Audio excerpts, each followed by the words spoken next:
예, 오늘은 성령 강림절이 지나고 13번째로 맞이하는 주일이 되겠습니다. 이제 우리 다 함께 자리에서 일어나셔서 조용히 기도하심으로 성령 강림절 13번째 주일 공동 예배를 하나님께 드리겠습니다.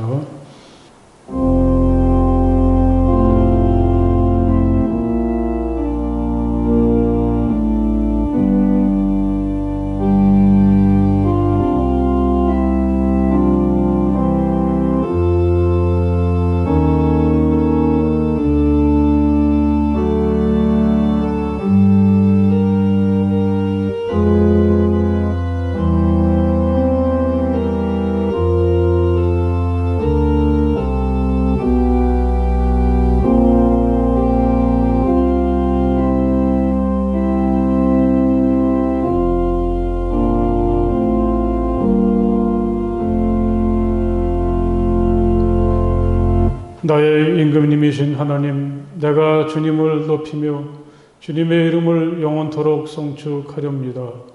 내가 날마다 주님을 송축하며 영원토록 주님의 이름을 송축하렵니다. 아멘.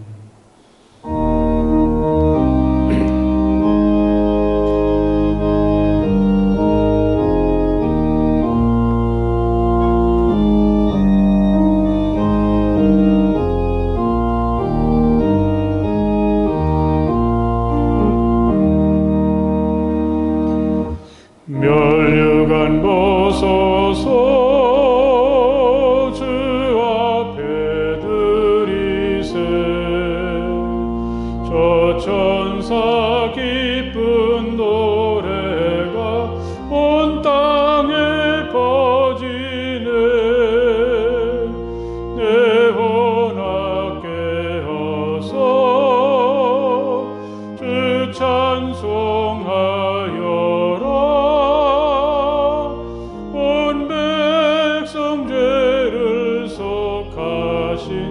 만왕의 왕일세 멸류관 보소서 주 앞에 드리세 그 손과 몸의 상처가 영광 중 빛나네 하늘의 천사도 그 영광 보고서 고난의 신비 알고자 늘 음모하도다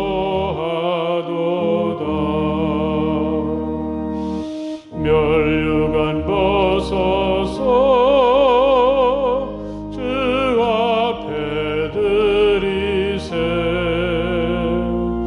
온 세상 전쟁 그치고 참 평화 오겠네 주 보좌 앞에서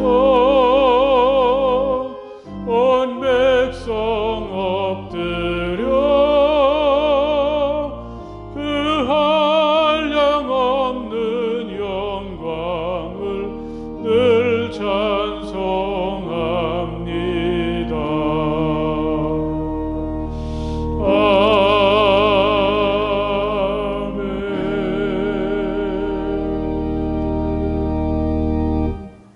아멘. 이 시간은 침묵기도의 시간입니다. 우리 조용히 침묵하시며 마음으로 하나님께 기도드리겠습니다. 하나님, 제가 여기 있습니다. 따뜻한 사랑으로 저를 맞아주시고 또 제게 있는 모든 허물과 잘못들을 용서하여 주시며 또 제가 앓고 있는 아픔과 질병들을 사랑의 손길로 치유해 주시기 원합니다. 조용히 침묵하시며 마음으로 하나님께 기도드리시겠습니다.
주님께서 당신들에게 복을 주시고 당신들을 지켜주시며 주님께서 당신들을 밝은 얼굴로 대하시고 당신들에게 은혜를 베푸시며 주님께서 당신들을 고이 보시어서 당신들에게 평화를 주시기를 빕니다.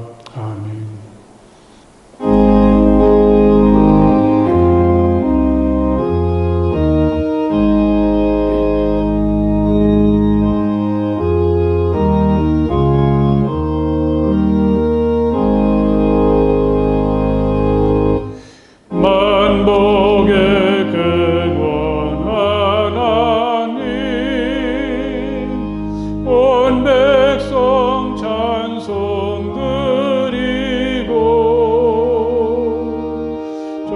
천사여 찬송하세 찬송 성부 성자 성령 아멘.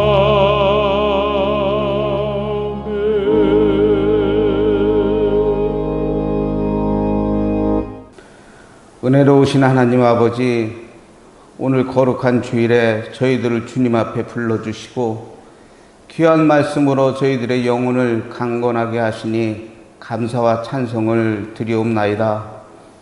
저희들은 아직도 죄에 사로잡혀 주님께 복종하지 못하고 있습니다. 세상의 쾌락을 위해서는 한없는 애착을 가지고 있으나 영적인 일과 영혼을 위해서는 너무나도 나태합니다. 사랑하는 하나님, 세상의 안일함만을 추구하고 주님께 엎드려 기도하는 데에는 게으르며 자기를 섬기는 데는 매우 활발하나 남을 섬기는 데는 태만한 저희들을 불쌍히 여기셔서 용서해 주시고 주님을 의지하여 주님의 형상대로 변화될 수 있게 이끌어 주시옵소서. 거룩하신 하나님, 저희들의 영과 육을 주님께서 맡아 주관해 주시고 저희들의 영혼을 늘 강건하게 하셔서 주님의 등불이 되게 하여 주시옵소서. 저희들의 영혼을 늘 예수 그리스도의 빛으로 충만하게 하셔서 죄와 어둠이 없는 깨끗하고 순결한 영혼이 되게 하여 주시옵소서. 저희들이 육신의 복만을 추구하며 살 것이 아니라 영적인 복을 간구하는 기도를 쉬지 않게 도와 주시옵소서. 사랑하는 하나님 아버지, 오늘 이 주일에 사랑하는 우리 성도들의 기도를 주님께서 들으시고 응답하여 주시옵소서. 개인적인 문제로 또 가정의 문제로 사업의 문제로 신앙적인 문제로 고민하여 아뢰는 기도를 우리 전능하신 주님께서 응답해 주시고 하나님의 귀하신 뜻을 바로 깨달아 알며 주님의 드넓은 은혜의 세계로 다름질 쳐나가도록 인도해 주시옵기를 간절히 기도드리옵나이다. 아직도 이 나라뿐만 아니라 전 세계에 코로나로 인하여 많은 사람들이 어려움을 당하고 있습니다. 사랑하는 주님, 이 코로나 전염병에서 벗어날 수 있도록 우리 주님께서 능력을 베풀어 주시옵소서. 하루속히 모든 사람들이 정상적인 생활을 할 수 있도록 주님께서 도와 주시옵소서. 주님의 자녀된 저희들도 한자리에 다 함께 모여 주님께 예배 드리기를 간절히 원하옵나이다. 코로나로 인하여 생활에 어려움을 당하고 있는 많은 교인들의 마음을 주님께서 위로해 주시옵소서. 우리 모두 한 목소리로 주님께 기도함으로 이 난관을 극복할 수 있도록 우리 하나님 도와 주시옵소서. 사랑으로 주님의 백성을 다스리시는 하나님, 저희 교회가 온전히 하나님의 영광을 드러내는 교회가 되게 하시고 이 세상에서 빛과 소금의 역할을 감당하여 많은 불신자들을 우리 주님 앞으로 인도하여 주님의 기쁜 소식을 전하는데 부족함이 없게 하여 주시옵소서. 특별히 이 교회를 섬기시는 우리 담임 목사님에게 함께 하셔서 영육간의 신령함과 강건함을 주시고 교육 목사님과 전도사님들에게도 힘 주셔서 맡은 일들을 수행할 때 부족함이 없게 인도하여 주시옵소서. 저희가 드리는 이 예배가 형식이나 습관대로 드리는 것이 아니라 감사와 찬양에 넘치는 그런 예배가 될 수 있도록 우리 주님께서 친히 주장하여 주시옵소서. 미처 아뢰지 못한 것도 주님께서 아시오니 채워주실 줄 믿사오며 거룩하신 주 예수 그리스도의 이름으로 간절히 기도드리옵나이다. 아멘. 오늘 하나님의 말씀은 마태복음서 16장의 말씀이 되겠습니다. 마태복음서 16장 21절에서부터 28절까지의 말씀을 다 찾으십시오. 마태복음서 16장 21절에서 28절까지의 말씀이 되겠습니다. 이제 제가 봉독하겠습니다. 그때부터 예수께서는 자기가 반드시 예루살렘에 올라가야 하며 장로들과 대제사장들과 율법학자들에게 많은 고난을 받고 죽임을 당해야 하며 사흘째 되는 날에 살아나야 한다는 것을 제자들에게 밝히기 시작하셨다. 이에 베드로가 예수를 따로 붙들고 주님, 안 됩니다. 절대로 이런 일이 주님께 일어나서는 안 됩니다 하고 말하면서 예수께 대들었다. 그러나 예수께서는 돌아서서 베드로에게 말씀하셨다. 사탄아, 내 뒤로 물러가라. 너는 나에게 걸림돌이다. 너는 하나님의 일을 생각하지 않고 사람의 일만 생각하는구나.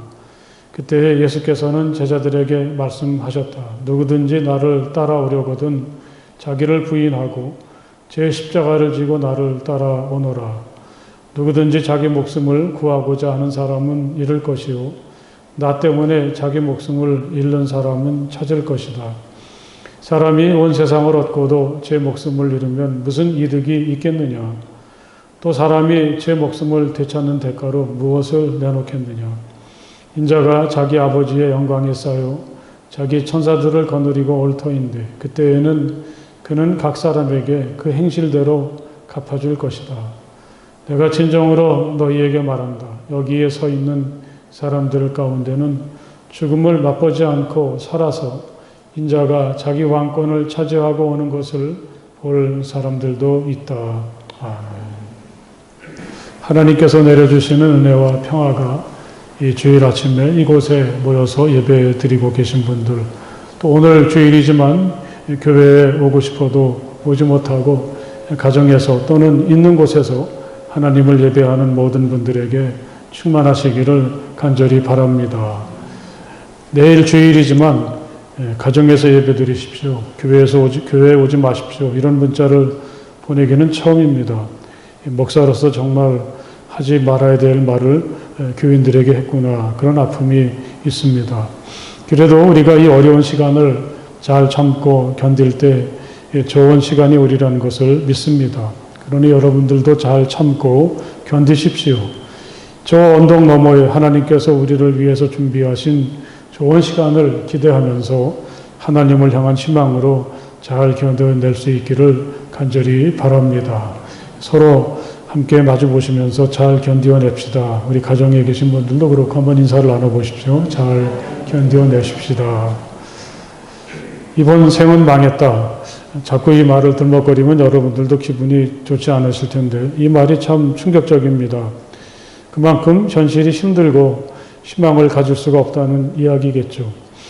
그렇다고 해서 이제 망했다고 단정해버리는 건 너무 성급한 판단은 아닌지, 비록 내가 직면한 삶이 아무것도 기대하기 힘들다고 해도 그동안 찾지 못했던 이렇게라도 내가 오늘을 살아갈 이유를 찾을 수만 있다면 그래도 우리는 망한 인생을 사는 건 아니라고 생각합니다. 미국과 소련이 우주 공간에 인공위성을 먼저 쏘아 올리기 위해서 경쟁을 했던 지난 1962년에 당시 미국 대통령이던 케네디가 나사를 방문했습니다. 그는 입구에서 빗자루를 들고 청소를 하고 있는 청소부에게 지금 뭘 하고 있습니까? 하고 물었더니 청소부는 케네디에게 이렇게 대답을 했다고 하죠. 인간의 달 착륙을 돕고 있습니다. 어디를 청소하던 그는 단지 청소하는 사람인데 자기가 하는 일이 얼마나 소중한가, 그런 자부심으로 살아가는 사람입니다. 콜로라도의 고속도로 공사 현장에서 교통을 통제하는 도로 작업 인부의 마음가짐도 그렇습니다. 뜨거운 볕 아래서나 추운 날씨에 그 일을 한다는 것은 참 고통스럽습니다. 얼마나 힘들고 지루합니까? 물었더니 이렇게 대답을 하더라는 거죠. 저는 사람들의 안전을 지킵니다. 제 뒤에 있는 사람들을 챙기고 그들의 안전을 책임집니다. 선생님과 선생님 뒤쪽 차에 탄 모든 사람들의 안전을 제가 지키고 있습니다. 복잡한 도시의 도로변에 차를 세워놓고 음식을 만들어서 파는 푸드트럭이 있습니다. 어떤 사람이 음식을 주문하고 나서 돈을 지불하려다가 지갑을 두고 나왔다는 것을 깨달았습니다. 쩔쩔매다가 사정을 말하고 돌아서려는데 주인은 그를 그냥 자리에 앉게 하더니 그가 주문했던 음식을 내어놓으면서 이런 말을 하더라는 거죠. 제 일은 손님에게 돈을 받는 게 아닙니다. 음식을 만들어 주는 거죠.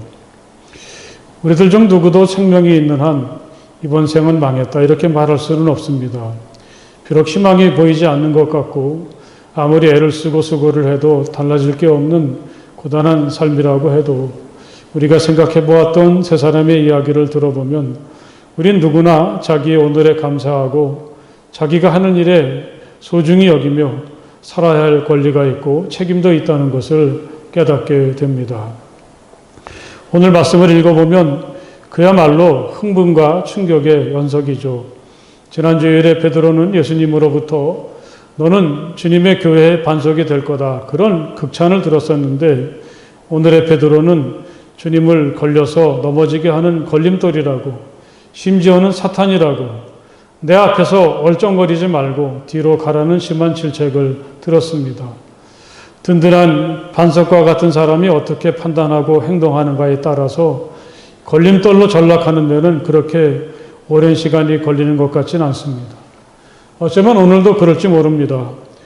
우리는 나는 하나님 나라의 주춧돌이고 내가 없으면 교회가 안 될 것 같은 반석과 같은 사람이라고 스스로 생각하고 있는데 어쩌면 주님은 그런 목사나 성도들을 보면서 앞에서 얼쩡거리지 말고 조용히 뒤로 물러가라 그렇게 말씀하실지도 모른다는 거죠. 하지만 이렇게 된 원인을 제공하시는 분은 바로 예수님 자신입니다. 그것은 자신이 지려고 하는 십자가에 대한 이야기입니다. 가이사랴에서 시작했던 그들의 여정의 끝은 예루살렘이고 그곳에서 예수님은 많은 고난을 받고 죽임을 당할 것이고 사흘째 되는 나라에 살아나야 한다고 제자들에게 말씀하셨습니다. 이 이야기를 들은 제자들로서는 이런 예수님의 말씀을 받아들일 수가 없었습니다. 지난 주일에 베드로가 예수님을 향해서 고백했던 것처럼 이 나사렛 예수가 살아계신 하나님의 아들 그리스도시라면 예수는 당연히 가장 높은 자리에 앉아서 세상을 다스려야 한다고 생각하는데 오히려 고난을 당하고 죽어야 한다니 그건 말도 안 되는 일인 거죠. 제자들은 예수의 말에 충격을 받았고 거칠게 예수에게 반발을 합니다. 하지만 예수는 여기에 대해서 결코 그들에게 양보할 생각이 없었습니다. 이렇게 말씀하십니다.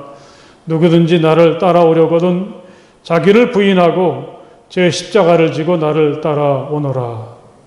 비로소 십자가를 말씀하시는데 십자가는 예수 자신만 지는 것이 아니라 제자들에게도 반드시 져야 될 자기들의 십자가가 있다고. 만일 그가 진정으로 예수를 따르는 사람이라면 당연히 그 사람은 십자가를 지는 사람이라고 주님은 말씀하십니다. 여러분, 예수님으로부터 십자가라는 말을 들었을 때 제자들은 얼마나 충격을 받았을까요? 십자가는 오늘 우리에겐 아주 익숙하고 너무나 소중한 구원의 상징입니다.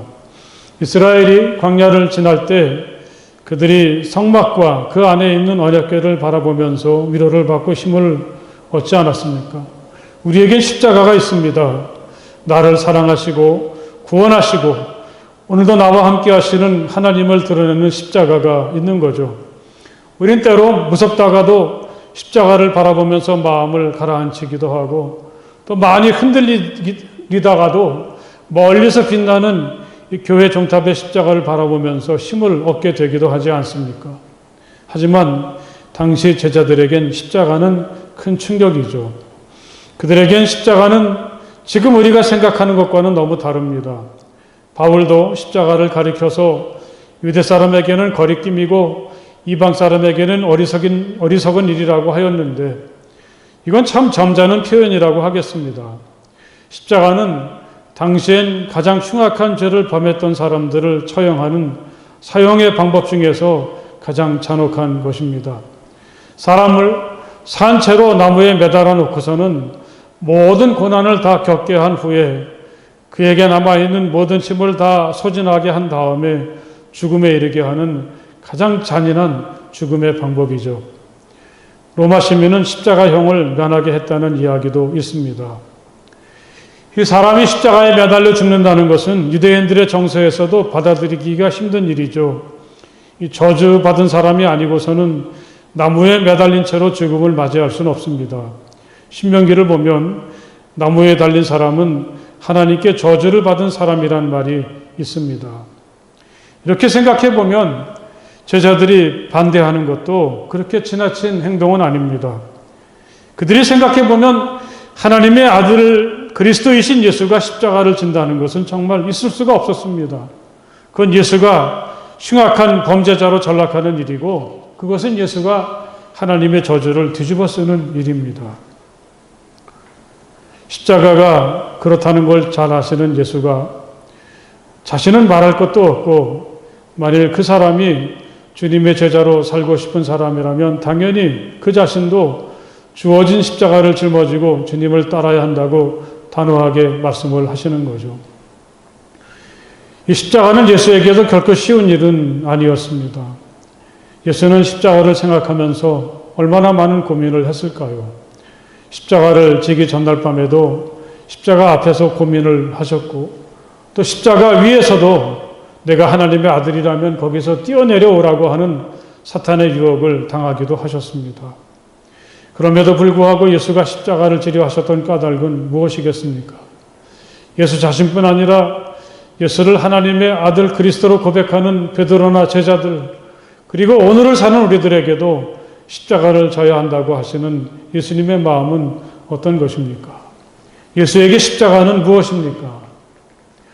예수님에게는 십자가는 우리를 구원으로 진정한 삶으로 초대하시는 하나님의 신비와 방법이었습니다.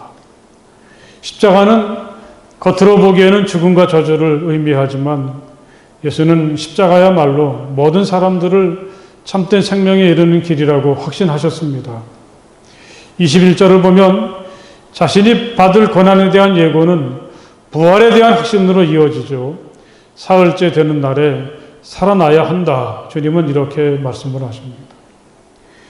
처음부터 21절의 말씀을 쭉 연결지어서 읽어 생각해 보자면 십자가는 우리를 아주 잠깐 동안 죽음에 머물게 하지만 그 과정을 통해서 하나님은 우리를 꼭 살려주시고 진정한 생명으로 이끌어 주신다는 말씀입니다. 누구든지 자기 목숨을 구하고자 하는 사람은 잃을 것이요 나 때문에 자기 목숨을 잃는 사람은 찾을 것이다. 주님은 이렇게 십자가에 담긴 신비를 또 말씀해 주십니다. 이건 하나의 역설이라고 하겠죠. 잃어버린 사람은 얻게 되고 구하려고 하는 사람은 잃게 된다고 하십니다. 도대체 뭘 얻고 뭘 잃어버린다는 말인가요? 여기서 한 가지 염두에 둘 것은 나 때문에 라고 하는 말이죠. 나의 길 때문에 그렇게 읽기도 합니다. 만일 우리가 예수님 때문에 내 삶이 흔들리게 되고 또 무엇인가를 잃어버리게 된다면 그것은 진정한 것을 얻는 길이라고 주님은 말씀을 하십니다. 만약에 우리가 예수님을 닮고 예수님처럼 살고 싶어서 무엇인가를 기꺼이 버릴 수 있다면 그게 정말 가치 있는 것을 얻게 되는 방법이라고 주님은 말씀을 하십니다. 사람이 온 세상을 얻고도 제 목숨을 잃으면 무슨 이득이 있겠느냐? 주님은 이렇게 덧붙이십니다. 우리에겐 혹시 온 세상을 얻는다고 해도 결코 포기해서는 안 되는 소중한 것이 있다는 말씀이죠. 온 세상보다 더 가치 있는 것이 그게 있다는 말씀을 주님은 하십니다. 아마 그건 진짜로 사는 것, 자기처럼 사는 것, 바로 이거야. 그런 확신을 가지고 살아가는 것, 그걸 말하는 거겠죠. 정말 이건 어떻게 말로 표현하는 게 쉽지 않은 것 같습니다. 하지만 여러분 한번 생각해 보십시오. 만약에 우리가 온 세상을 다 가졌다고 해서 만족하고 행복할 수가 있겠습니까? 주님께서 우리에게 알려주시는 진정한 행복은 결코 무엇을 더 가지는 일에 있는 것은 아닙니다. 근심하는 사람 같으나 항상 기뻐하고, 가난한 사람 같으나 많은 사람을 부유하게 하고, 아무것도 가지지 않은 사람 같으나 모든 것을 가진 사람입니다. 사도 바울은 그리스도인이 누리게 되는 신비한 삶을 이렇게 멋진 말로 표현을 했습니다. 온 세상을 다 가져도 가질 수 없는 것, 그게 바로 예수 그리스도 안에, 또 그가 지셨던 십자가 안에 담겨 있다고 말씀을 하십니다. 신비한 일이죠. 겉으로 보기에는 망하는 것 같고 죽는 것 같은데, 겉으로 보기에는 모든 걸 다 잃어버려야 될 것 같은데, 그게 바로 나를 진정 살아있게 하는 것이고, 그래야만 나는 진정한 삶, 바로 이거야 하는 내가 정말 원하는 삶을 살게 된다는 말씀이죠. 오늘 예수님의 생각을 빌자면 우리는 십자가를 통해서만 진정한 생명, 내가 정말 살고 싶어하는 바로 그런 삶으로 나아갈 수가 있게 됩니다. 그렇다면 우리가 오늘을 살아가면서 십자가를 진다는 것은 어떤 일이겠습니까?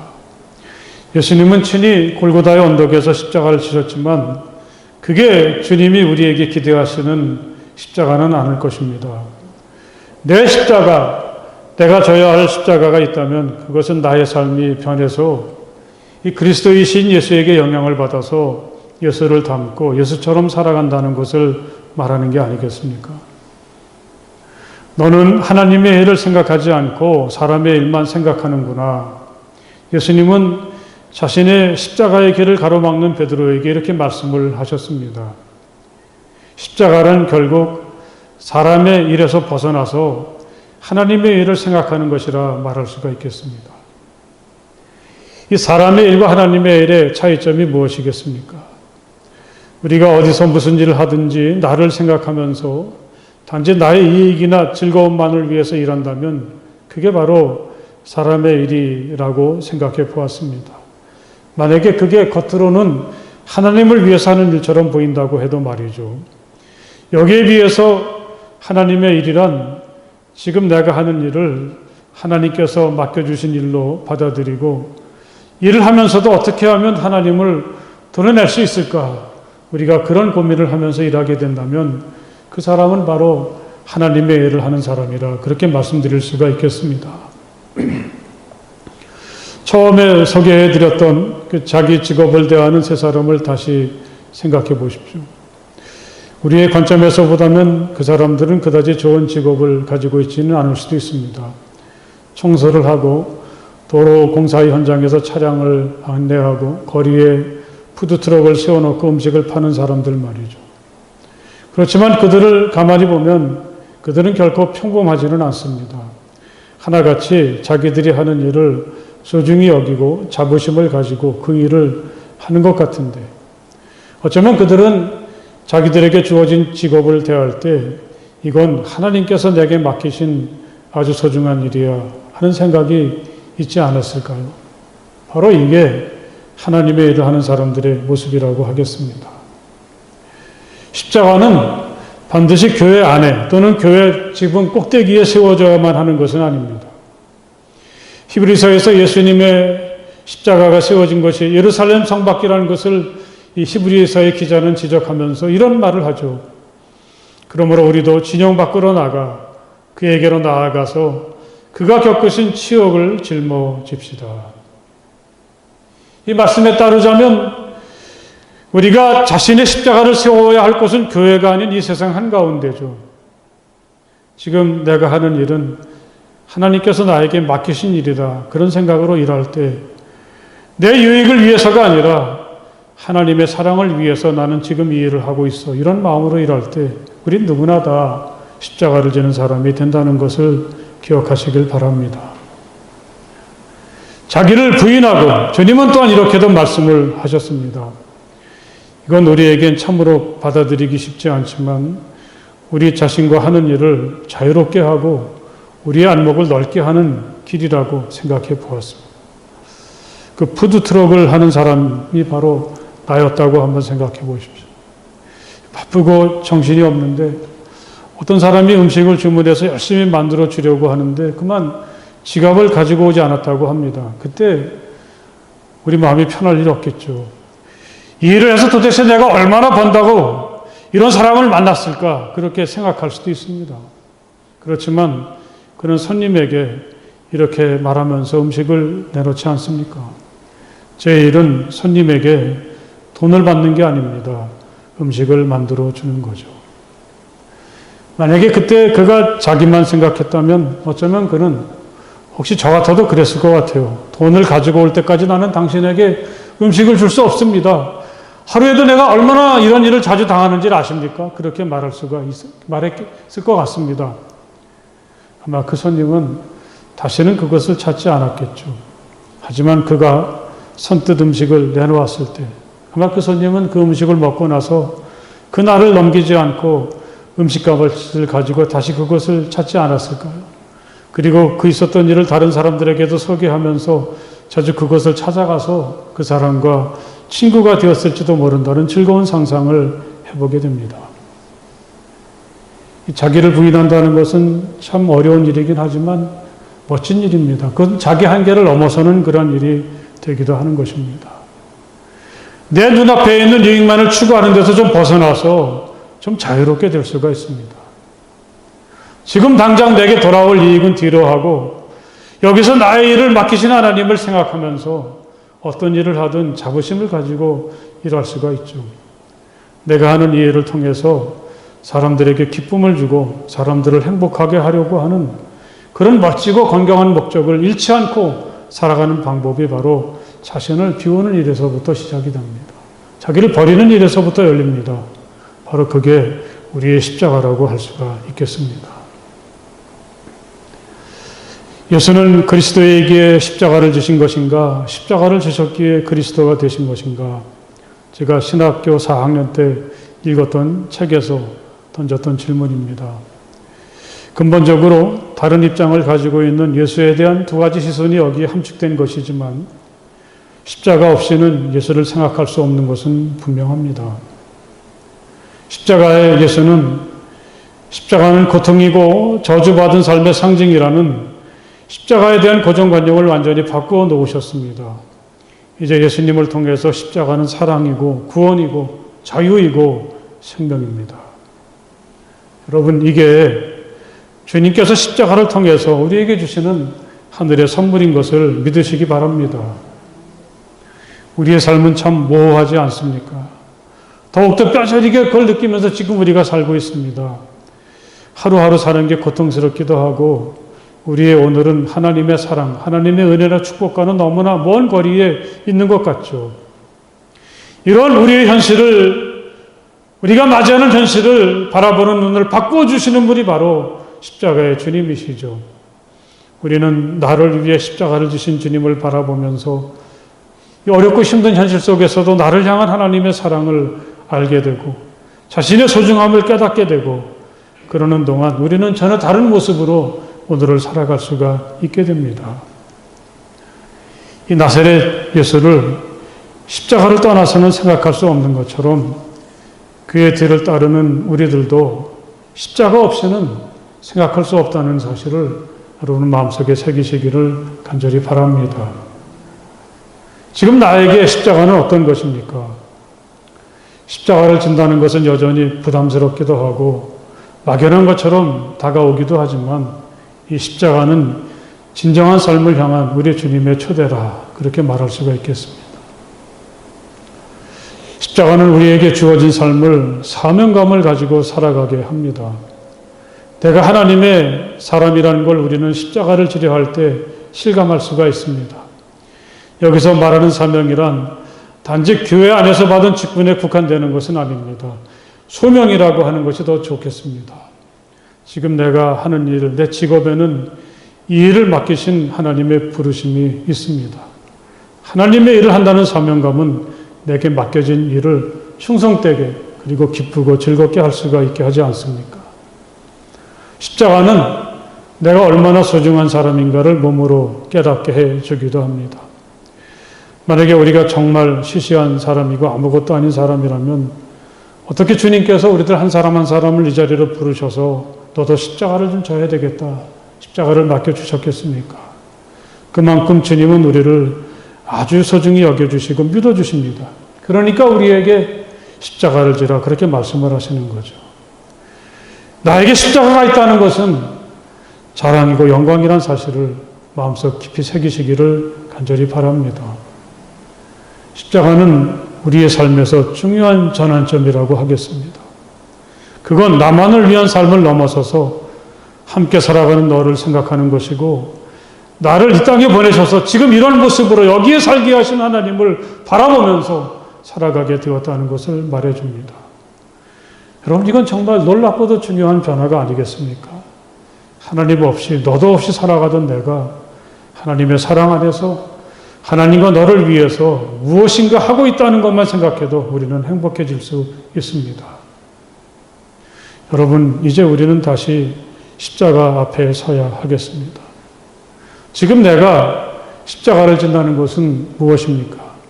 우리도 예수님처럼 처참한 모습으로 나무에 매달리는 일은 아닌 거죠. 비록 알아주는 사람이 없다고 해도 또 지금 내가 하는 일이 너무 힘들고 소모적인 일이라고 해도 그 일을 하면서 나에게 그 일을 맡겨주신 하나님을 생각할 때 그리고 자신을 위해서가 아니라 너를 위해서 일한다고 생각할 때 우리는 십자가를 지고 살아가는 사람이 됩니다. 사랑하는 여러분, 지금 내가 하는 일이 그렇게 큰 일이 아니고 대단하지 않아도 좋습니다. 지금 여기서부터 하나님께서 내게 맡겨주신 십자가를 지고 다시 힘차게 시작하는 우리가 될 수 있기를 주님의 이름으로 간절히 축복을 드립니다. 할렐루야. 기도하시겠습니다. 이 십자가는 생각해보면 너무나 참혹하고 또 부담스럽고 무거운 것 같지만 우리가 나를 이곳에 살게 하신 주님을 생각하는 것만으로도 내가 어떤 일을 하든지 오늘을 살아가며 숨을 한번 쉴 때라도 나만을 위한 한계를 넘어서서 하나님을 생각하고 이웃을 생각하며 십자가 살아가려고 할 때 그게 바로 십자가라는 사실을 깨닫게 도와주시니 정말 감사합니다. 우리를 아끼시고 사랑하시고 진정한 삶으로 초대하시는 우리 주님의 깊은 생각이 이 십자가 속에 담겨져 있는데 앞서 가시면서 십자가를 지셨던 주님을 바라보고 오늘 나의 십자가를 기꺼이 짊어지고 기쁨으로 우리에게 주어진 삶을 살아가는 우리 모두가 되게 하여 주시옵소서. 예수님 이름으로 간절히 기도드렸사옵나이다. 아멘.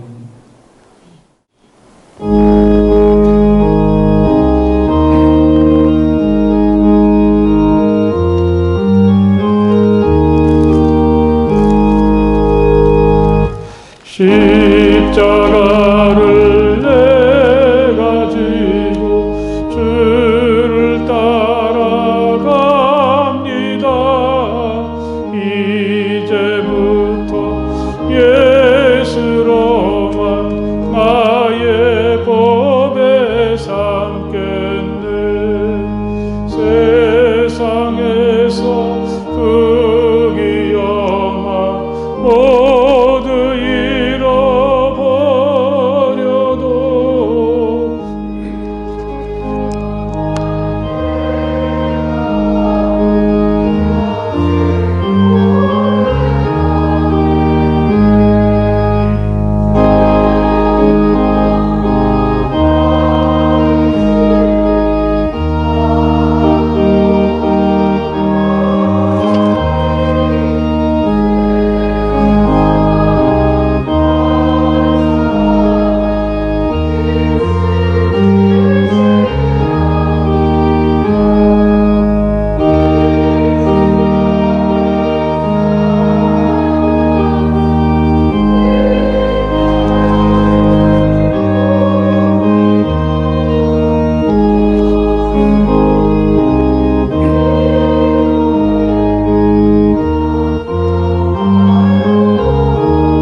할렐루야. 오늘 이렇게 8월 30일, 8월의 마지막 주일에 가정에서 또는 이곳에서 예배드리는 여러분들을 환영하고 하나님께서 여러분 모두에게 큰 복과 은혜를 내려주실 줄 믿습니다. 우리 좀 서로 이렇게 마주 보시면서 목례로 사랑하고 축복합니다. 인사를 같이 한번 나눠보십시오.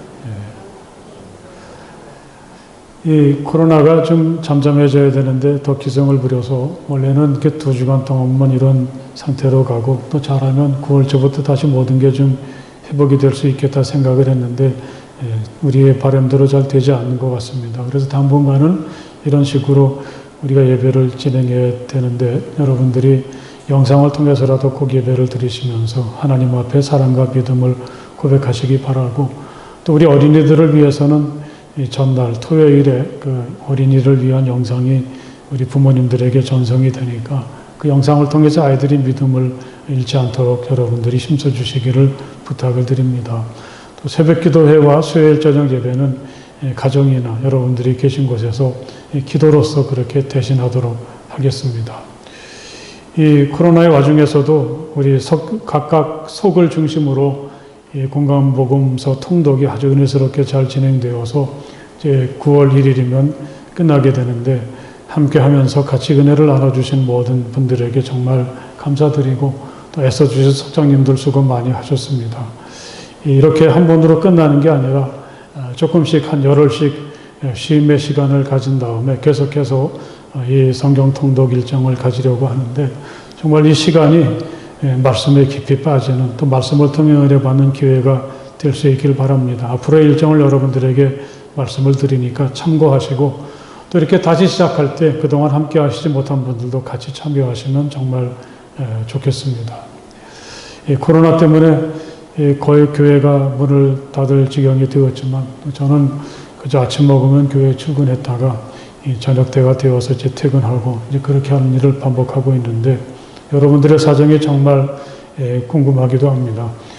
만약에 여러분들이 살면서 힘들고 어려운 일이 있어서 우리 목사님이 좀 기도를 해주셨으면 좋겠다. 그런 일이 있을 때 언제든지 저에게 전화도 좋고 카톡으로도 좋고 문자로라도 알려주시면 꼭 잊지 않고 제가 같이 기도하면서 삶을 나누도록 할 테니까 그런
우리들의 큰 죄 다 용서하옵시고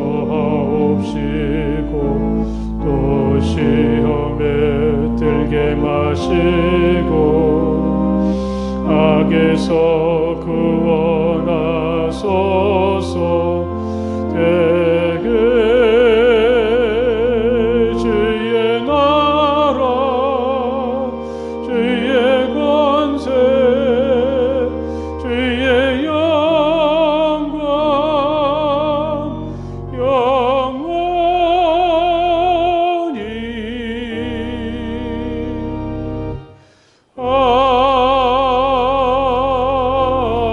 아멘.